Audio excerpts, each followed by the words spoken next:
Joining us in our studio, we have a guest from City Hall. That is Councilor, Councilwoman, I guess would be, or Councilor. It doesn't really matter. I guess they're interchangeable. Suzanne Hawkins.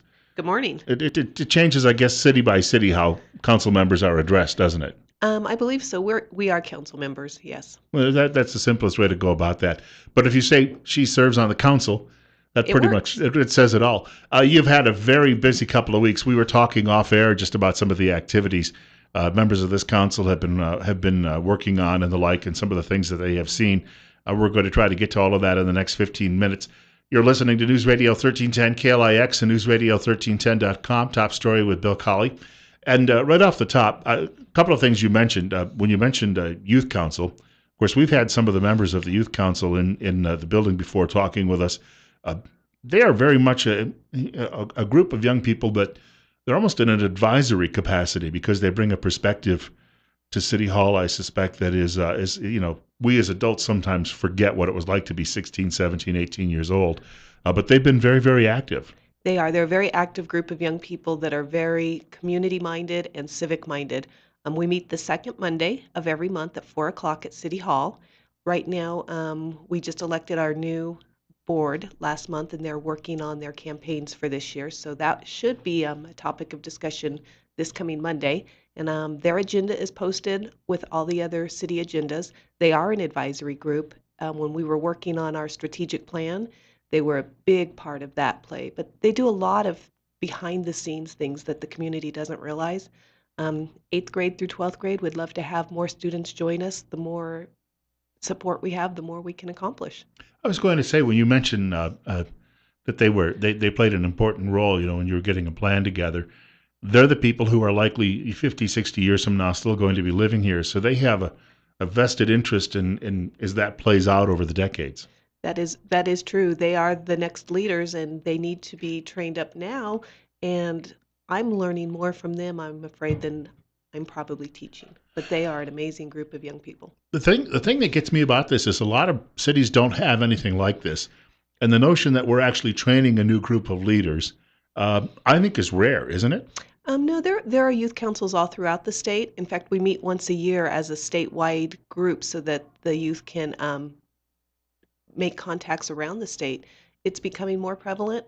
I know, like in Meridian, it's called the Mayor's Youth Council. We just call ours the Twin Falls City Youth Council. But there's a number of them. I believe Glens Ferry started one. I think Jerome's working on one. So a lot of the cities are starting to pick up with that. I know Glens Ferry is the place where they have the horse dentist. That is correct. Yes. I had to stop and take a picture of the sign when I was driving through there one day. For the folks tuning in today, you also mentioned you and the rest of the council took a tour recently.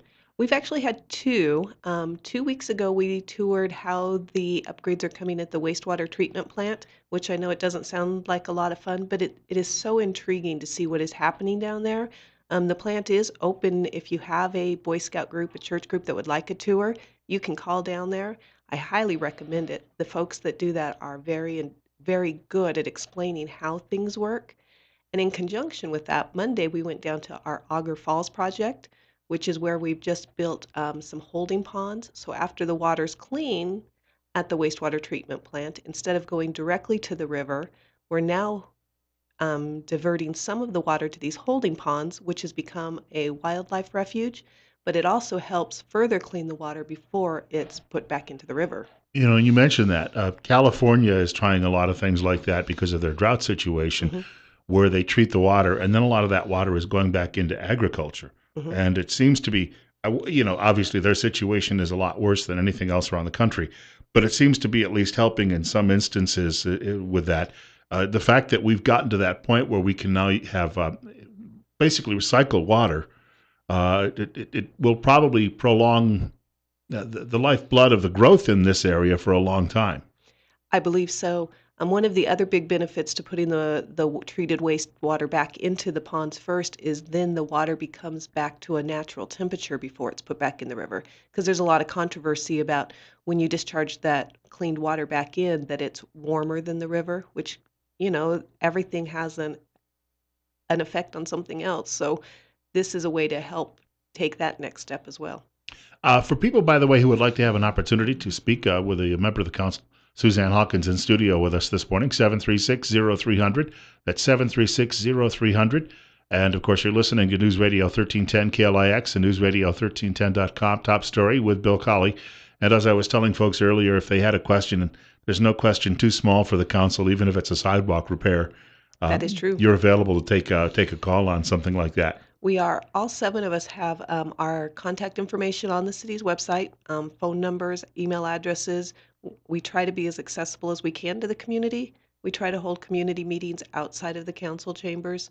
Um, we like to hear what people in our community are thinking and what they want. You're among those that aren't worried about an election this year. That is correct. Makes your life a little easier, doesn't it? It is. It's nice to be on this side of it this time around.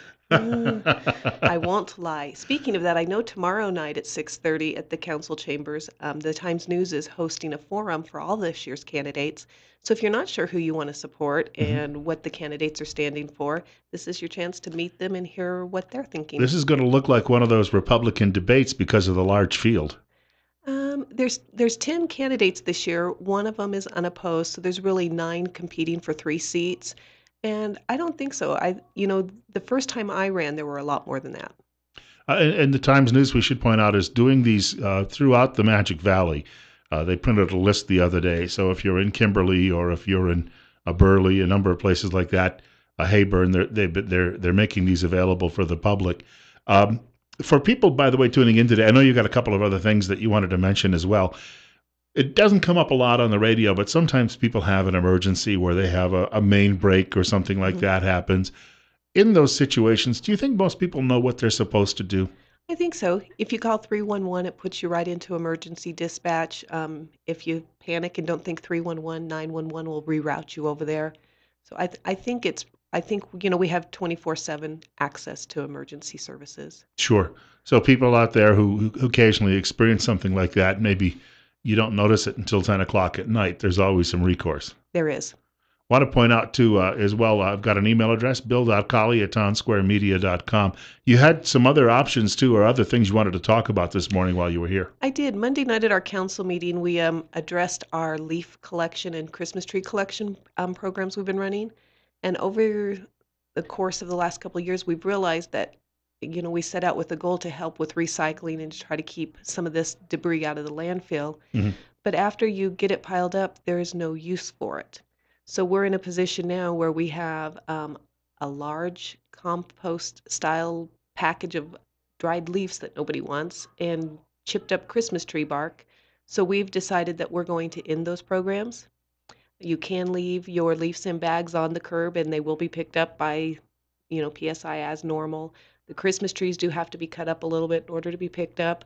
This year, because we're just kind of springing this on people at the last minute, we are going to include a $5 coupon in their water bill that they can take their stuff to the transfer station, and that will cover the cost so they don't have to pay for it this year.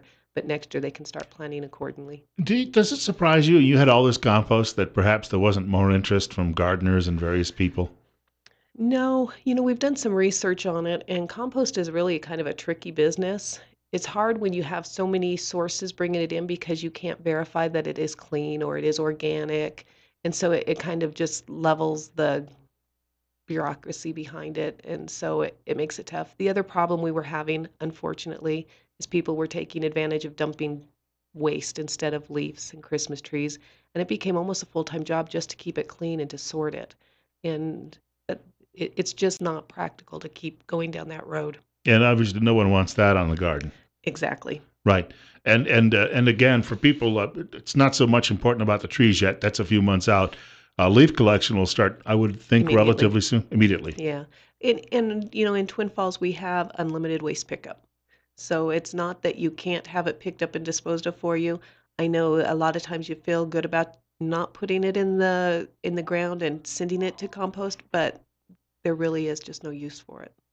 I got a question for you because it's a topic that kind of died down before I even got here, but it appears you're getting much, much closer to moving into the new building. I wouldn't say much, much closer, but we are making progress. Monday night, we did sign the contract with the general manager for the project. We have the contracts in place. We have the basic, I think 30% architecture designs done, and we are moving forward. Now it's staging. Now it's which portions of the projects are going to go on. We're trying to time the city hall building on Main Street with the URA's project so that we only have to go into that area and disrupt the businesses once. We don't want to do two projects across the street from each other 6 months apart. So we're trying to be sensitive to business needs. We're also trying to be sensitive to the holidays. We don't want to take those great holiday shopping hours away from our downtown businesses. So there will be nothing started down there until after the first of the year. Right, because construction could mess up some of the traffic patterns. It will, and it would possibly keep people from going down there, and we don't want to do any harm to the business owners. Had a conversation with the mayor a couple of weeks ago, and he was talking about all of the growth projections that we've had. People were looking out and saying that this city is going to have a population of 75,000, but he said that some of the newer projections show that the entire valley is going to grow to the point where, that we're looking at becoming the next Boise on the map. I think there's going to be a whole list of new challenges once you get into that new city hall. There definitely will be. I think it's our job to help manage that growth too. Yes, we want to see our community grow and thrive, but there has to be realistic sidebars put on that.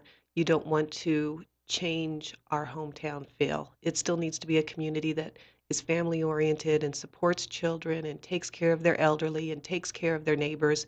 That's something we're known for here. And we sure don't want to see that upset or changed. I would say the traffic seems to have gotten a little bit better since Labor Day. That the fact that the tourist traffic is down somewhat. Now we're only dealing with the shopping traffic. Shopping traffic, and boy, the work on the Prime Bridge has had things backed up a little bit. But again, it has to be done. Yeah, if it wasn't there, it would be a little difficult to get back and forth to a few places around here. Yes, it would. So they do have to take care of that bridge, and it needs to be maintained, and this is the year. You had mentioned, of course, earlier contact information for members of the council, and for people who are not familiar with the website. And I think the other part of this, too, is we still have people out there who, and probably for all the right reasons, don't have a computer at home. Mm-hmm. And if you go into the library, you'll see a lot of them because if they need one, they have to go down there. But if they have a real serious need about contacting someone in the city, they could just directly call City Hall, right? Anytime. And the phones will be answered during business hours.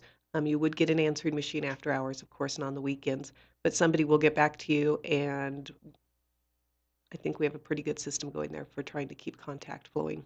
Yeah, and I think the folks who don't have computers probably have already had that experience. They're still the people, I think, who keep phone books around.